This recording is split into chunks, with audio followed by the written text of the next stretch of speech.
আগামীকাল দেশের অধিকাংশ জায়গায় অস্থায়ীভাবে দমকা হাওয়া সহ হালকা থেকে মাঝারি ধরনের বজ্রপাত বৃষ্টি হতে পারে। সেই সঙ্গে দেশের কোথাও কোথাও মাঝারি ধরনের ভারী থেকে অতি ভারী বর্ষণ হতে পারে। এদিন সারা দেশে দিন এবং রাতের তাপমাত্রা প্রায় অপরিবর্তিত থাকতে পারে। নে নে, আবহাওয়ার সংবাদ তো শোনা হয়ে গেল। এখন আর রেডিও শুনে লাভ নেই। কালকে থেকে ভারী বৃষ্টিপাত হওয়ার সম্ভাবনা আছে। আরে আমরা তো বেঁচে গেছি, আগে আগে সব ফসল কেটে ঘরে তুলে ফেলেছি। হ্যাঁ গো হ্যাঁ, আমার তো আরও এক সপ্তাহ আগে ফসল উঠে গেছে, কিন্তু তাকিয়ে দেখো মাঠে প্রায় অর্ধেক লোকের পাকা ধান রয়ে গেছে। কাল থেকে যদি ভারী বৃষ্টি হয় তাহলে তো মানুষের বিপদের কোনো শেষ থাকবে না গো। তাই তো দেখছি রে, কিন্তু মানুষ তো একদিনের মধ্যে কি করে তাদের ফসল ঘরে নেবে বল দেখি। মানুষ এবার ফসল নিয়ে ভালোই কাড্ডায় পড়বে, বুঝলি। হ্যাঁ গো, মানুষের আর কি করবার আছে বলো, বিধাতা যা করবার তা তো করবেন। এখন সবাই মিলে বিধাতার কাছে প্রার্থনা করা ছাড়া তো আর কিছু করবার নেই, তাই না? এক কাজ করি, সবাইকে ডাক দিয়ে বৃষ্টির পূর্বাভাস জানিয়ে দিই, তাহলে সবাই সতর্ক হয়ে যাবে। সতর্ক হয়েও খুব একটা লাভ হবে বলে মনে হয় না। তারপরেও দেখ, মানুষকে ডেকে যদি কোনো উপকার হয় এতে করে, তবে তো বেশ ভালোই হবে। শোনো শোনো শোনো, সবাই যার যার কাজ ফেলে রেখে এইদিকে এসো। সবার জন্য একটা বিশেষ খবর আছে, সবাই এক্ষুনি নিজেদের কাজ রেখে এদিকে এসো। বাবারে বাবা, তোর গলা নাকি হ্যান্ড মাইক? এত জোরে চেঁচিয়ে একবারে কানে তালা ফাটিয়ে দিলি দেখছি। ও আমার পারিবারিক গুণ চাচা, আমাদের বংশের সবারই এগুণ আছে। আমাদের জোরে কথা বলতে মাইক লাগে না। কি গো কাকা, কি হয়েছে? ডাক দিলে যে? কি সুখের সুসংবাদ শোনবার জন্য নাকি দুঃখের দুঃসংবাদের জন্য? বলো বলো, তাড়াতাড়ি বলো, মাঠে মেলা কাজ পড়ে আছে। আগামীকাল থেকে ভারী বৃষ্টির সম্ভাবনা আছে। তাড়াতাড়ি তোমাদের ফসল কেটে ঘরে নিয়ে যাও, তা না হলে মহা বিপদ। কি জ্বালা, কি জ্বালা! এই 2 বিঘা পাকা ধান এক বেলাতে কি করে কেটে বাড়িতে নিয়ে যাব বলো দেখি? আর না নিতে পারলে তো ফসল নষ্ট হয়ে যাবে গো। পাকা ধান বৃষ্টির পানি পেলেছে, আর পাওনা হবে না সে ধান। যাও যাও, সবাই পকেট থেকে টাকা খসিয়ে হাটে গিয়ে কামলা নিয়ে এসে কাজে লাগাও, যদি তোমাদের ধান বাঁচাতে চাও তবে। হ্যাঁ গো হ্যাঁ, তাই করি, সবাই তাই করি। তাছাড়া যে আর উপায় নাই। এত কষ্টের ফসল যে করি হোক না কেন, বাঁচাতে তো হবেই।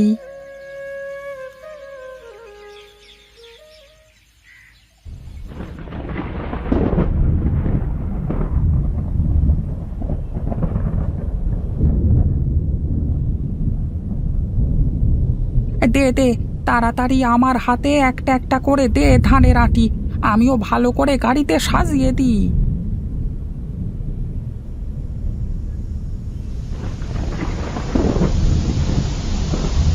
এই রে, জোরে বৃষ্টি শুরু হয়ে গেল যে, এই তাড়াতাড়ি করে ধানগুলো নিয়ে বাড়িতে চল।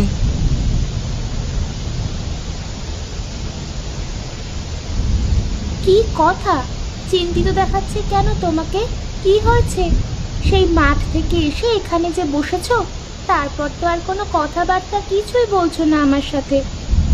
কথাবার্তা কিভাবে বলবো গিন্নি? মাঠে অর্ধেকের বেশি পাকা ধান রয়ে গেছে। এমনিতেই আমাদের জমিটা অনেক নিচু।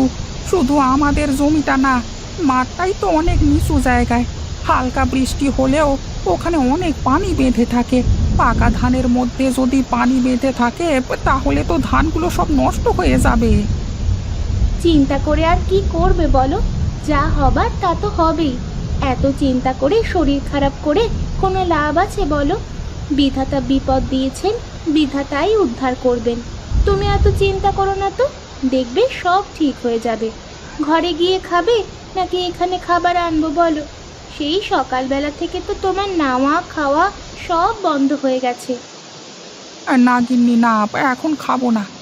বৃষ্টি থামলে তারপরে মাঠে গিয়ে মাঠের কি অবস্থা দেখে তারপর খাবার খাবো। এখন আমার কোনো কিছু ভালো লাগছে না। দেখো কাণ্ড, মাঠে পাকা ধানের ওপর বৃষ্টি পড়েছে বলে কি খাবার খাবে না? আমি ভাত বাড়ছি, তুমি এসে খেয়ে নাও।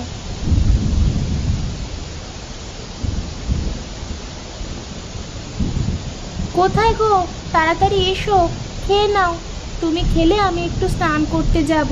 তাড়াতাড়ি এসো, আমার অনেক কাজ পড়ে আছে। না, এই মেয়েটাকে নিয়ে আর পারি না। গিন্নিটা দিন দিন এত জিদ্দি হচ্ছে না, যা বলবে তা করিয়েই সারবে। যাই যাই, সে একবার যখন বলেছে তার মানে ভাত খাইয়েই সারবে আমাকে।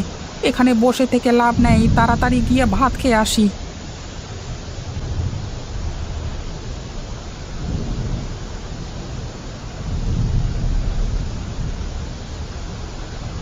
ওই দেখো, এই খাবার ঘরের জানালা দিয়ে দেখা যাচ্ছে বাইরে বৃষ্টির ফোঁটা অনেকটা কমে এসে।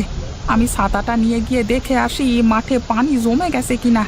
যদি মাঠে পানি জমে না যায় তাহলে তো বেঁচে গেলাম, আর পানি জমে গেলে তো সব শেষ গো। আচ্ছা ঠিক আছে, যাও যাও, তাড়াতাড়ি ফিরে আসবে কিন্তু। মাঠে গিয়ে আবার এই বৃষ্টি কাদার মধ্যে কাজ শুরু করে দিও না, তাহলে আবার অসুস্থ হয়ে পড়বে। তখন আমাকে আবার কাজ কাম সব ছেড়ে দিয়ে তোমার সেবা যত্নে লেগে পড়তে হবে। আচ্ছা আচ্ছা ঠিক আছে, আমি মাঠের দিকে গেলাম। মাঠে গিয়ে শুধু মাঠের অবস্থাটা দেখি চলে আসবো, বেশি দেরি হবে না আমার।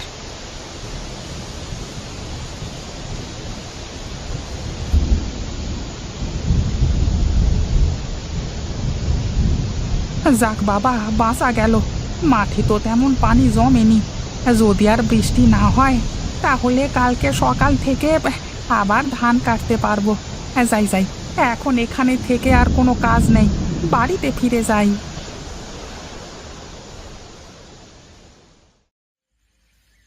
আরে সে কি, বাড়ির উঠানে এত পানি জমে আসে কেন? রাতে কি বৃষ্টি হয়েছে তাহলে? ইস, কি ঘুমটাই না ঘুমিয়েছি, যে রাতে বৃষ্টি হয়েছে সেটাও টের পাইনি। গিন্নি, ও গিন্নি, কোথায় গেলে গো? তাড়াতাড়ি এদিকে এসে শুনে যাও।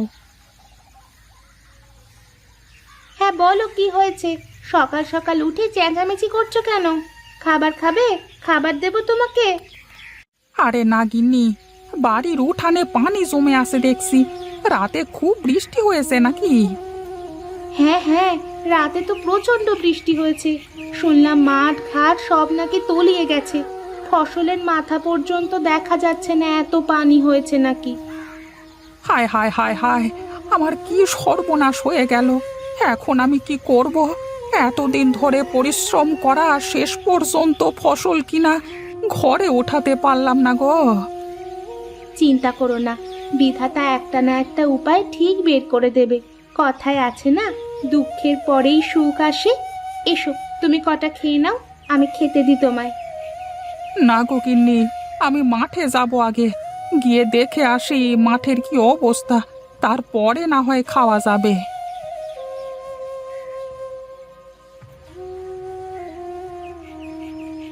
আরে রামু কাকা, তুমি এখানে বসে আছো যে? মাঠের দিকে যাবে না? কিছু জানো না নাকি? মাঠে গিয়ে কি আর হবে, সব তো শেষ হয়ে গেল। মাঠ ঘাট নাকি সব তলিয়ে গেছে, ফসল কাটবো কি করে? এবার ভারী লোকসান হয়ে গেল। আরে যেটা হয়ে গেছে তুমি এখনো সেটা নিয়ে পড়ে আছো কেন বলো তো? আরে যেটা হচ্ছে সেটার কোনো খবর নেই তোমার কাছে? কেন, কি হয়েছে আবার? আরে কাকা, কালকে সারা রাত ধরে ভারী বর্ষার ফলে মানুষের পুকুর ভেসে সব মাছ মাঠে উঠে গেছে। আরে মাঠের মধ্যে মাজা সমান পানি বেঁধে গেছে, তার মধ্যেই বিশাল বিশাল বড় বড় রুই কাতলা মাছ হচ্ছে, বুঝলে?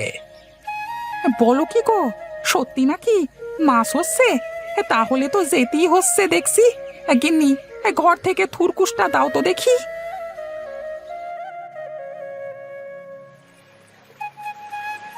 ওই দেখো দাদা, এই বলেছিলাম না মাঠে অনেক মাছ হচ্ছে। এই চলো চলো, মাছ ধরতে লেগে পড়ি। হ্যাঁ হ্যাঁ, চল চল, তাড়াতাড়ি চল।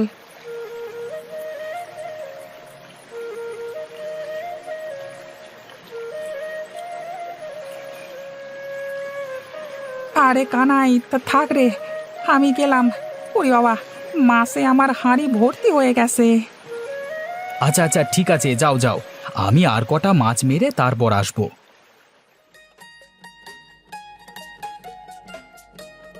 গিন্নি, ও গিন্নি, হ্যাঁ, কোথায় গেলে? তাড়াতাড়ি বাইরে এসে দেখো কত মাছ ধরে এনেছি আমি। ওরে বাবা রে বাবা, কত মাছ পেয়েছো তুমি! সব তো বিশাল বড় বড় মাছ দেখছি। এত মাছ তো আমরা খেতে পারবো না, সব মাছ তো নষ্ট হয়ে যাবে গো। তাহলে একটা কাজ করি, এত বড় বড় মাছের খুব ভালো দাম হবে গিন্নি। এই বাজারে গিয়ে মাছগুলো বিক্রি করে আসি। ফসলে যে লোকসান হয়েছে, মাছ বেচে সেই টাকা উঠে যাবে। বাহ, এই বুদ্ধিটা কিন্তু দারুণ। তুমি এক কাজ করো, বড় বড় দুটো মাছ বাড়িতে রেখে দিয়ে সব মাছ বাজারে বিক্রি করে দিয়ে এসো। আচ্ছা আচ্ছা, ঠিক আছে ঠিক আছে, হ্যাঁ তাই করি।